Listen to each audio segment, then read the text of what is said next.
পুলিশের গুলিতে ঝাঁঝরা পুলিশ কর্মকর্তার ১৭ বছর বয়সী সন্তানের বুক।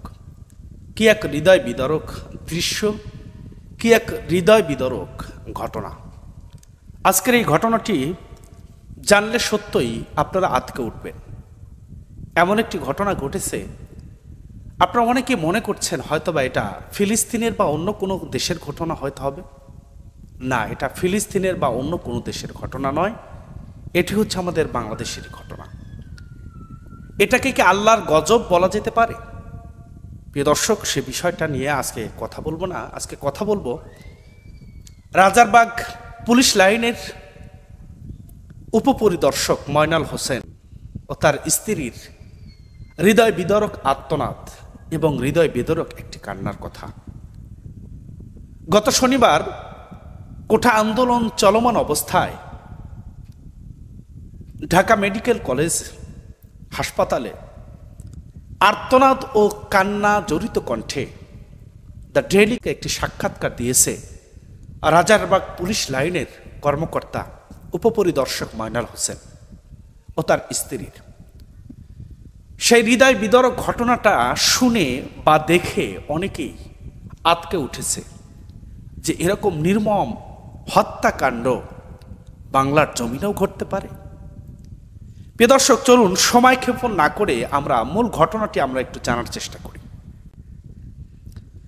গত শনিবার বিকেল ৫টা থেকে প্রায় ২ ঘন্টা সময়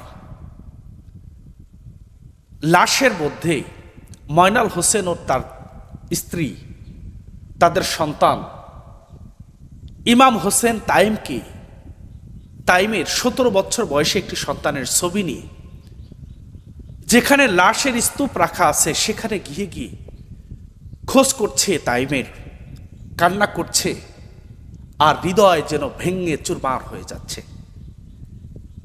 যেখানে মানুষ পাচ্ছে সেখানে গিয়ে ময়নাল হোসেন ও তার স্ত্রী জিজ্ঞাসা করছে ছবিটি দেখিয়ে যে এই সন্তানটিকে আপনারা দেখেছেন কিনা, এই সন্তানটিকে আপনারা চেনেন কিনা।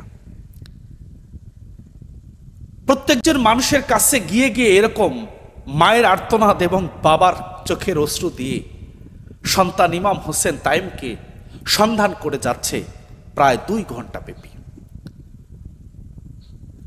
হঠাৎ করে একজন সাংবাদিককে যখন প্রশ্ন করেছে ইমাম হোসেন তাইমের বাবা পুলিশের উপপরিদর্শক ময়নাল হোসেন ও তার স্ত্রী, সাংবাদিককে ছবিটা দেখিয়ে জিজ্ঞাসা করছেন আপনি এই সন্তানটাকে দেখেছেন কিনা, এই সন্তানটাকে আপনি চেনেন কিনা। কোন একজন সাংবাদিক তখন ময়নাল হোসেনকে লাশের মর্গে গিয়ে সন্ধান করার জন্য একটি কথা বললেন, পরামর্শ দিলেন, আপনার সন্তানকে আপনি হয়তোবা লাশ যেইখানে রাখা আছে ওই জায়গায় গিয়ে খুঁজলে আপনি পেতে পারেন। আমার বন্ধুগণ, লাশের মর্গে যখন পুলিশের উপপরিদর্শক ময়নাল হোসেন ও তার স্ত্রী চলে গেলেন, খুঁজতে খুঁজতে দেখতে পেলেন তার ১৭ বছর বয়সী তাগড়া যুবক সেই ফুটফুটে ময়না চাঁদের মতো সন্তানটার নিথর দেহ ঢাকা মেডিকেল কলেজের মর্গে নিথর দেহটা পড়ে আছে। হাউমাউ করে কান্না শুরু করে দিলেন ময়নাল হোসেনের স্ত্রী এবং ময়নাল হোসেন নিজেই। কান্না করতে করতে তার মা দুকরে দুকরে বলছেন, ওগো সন্তান, তুই আমাকে না বলে কেন বেরিয়ে আসছিলি? ওগো সন্তান, তুই আমাকে রেখেই কেন চলে গেলি? আমি মায়ের বুকটাকে খালি করে চলে গেলি।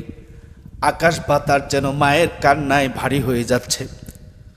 ময়নাল হোসেন অত্যন্ত অপলক দৃষ্টিতে সন্তানের নিথর দেহটা তাকিয়ে দেখছে, আহারে, গুলিতে সন্তানের বুকটা যেন ঝাঁঝরা হয়ে গেছে। ময়নাল হোসেন তার দায়িত্বরত অফিসারের কাছ থেকে ছুটি নিয়ে লাশ সন্ধান করার জন্য মর্গে হাসপাতালে যখন গিয়েছে, ফোন যোগে কাকে যেন বলছে, স্যার, আমার সন্তান আর জীবিত নাই, আমার সন্তান আর জীবিত নাই, আমার সন্তান আর নাই। স্যার, একটা মানুষকে হত্যা করতে কয়টা গুলি লাগে, কয়টা গুলি লাগে।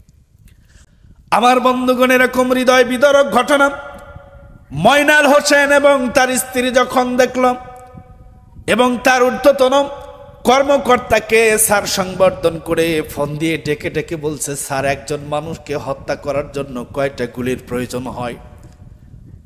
আমার ফুটফুটে চাঁদের মতো সন্তানটার নিথর দেহ ঢাকা মেডিকেল কলেজের মর্গে পড়ে আছে। স্যার আমার সন্তানটা আর জীবিত নাই, আমার সন্তান আর জীবিত নাই। এইভাবে কান্না করে করে কাঁদছে আর বলছে, এই বিচার কার কাছে দিব, কার কাছে দিব, এই বিচারটা কার কাছে দিব, এই বিচারটা কে করবে, এই বিচারটা কে করবে? বারবার করে সন্তানকে বললাম, তুই যেন আন্দোলনে যাস নে বাবা, তুই যেন ওই কোঠা আন্দোলনে শরীক হোস নে বাবা। সন্তান আমার কথা শোনেনি, আন্দোলনে যোগদান করেছে এবং আন্দোলনে গিয়ে সন্তানটা আমার নিহত হয়ে গেল, শহীদ হয়ে গেল। এই সন্তানের নিথর দেহ বাবার কাছে সবচাইতে ভারী বোঝায় পরিণত হয়েছে। আওয়াজ দিয়ে বলুন ঠিক না বেঠিক?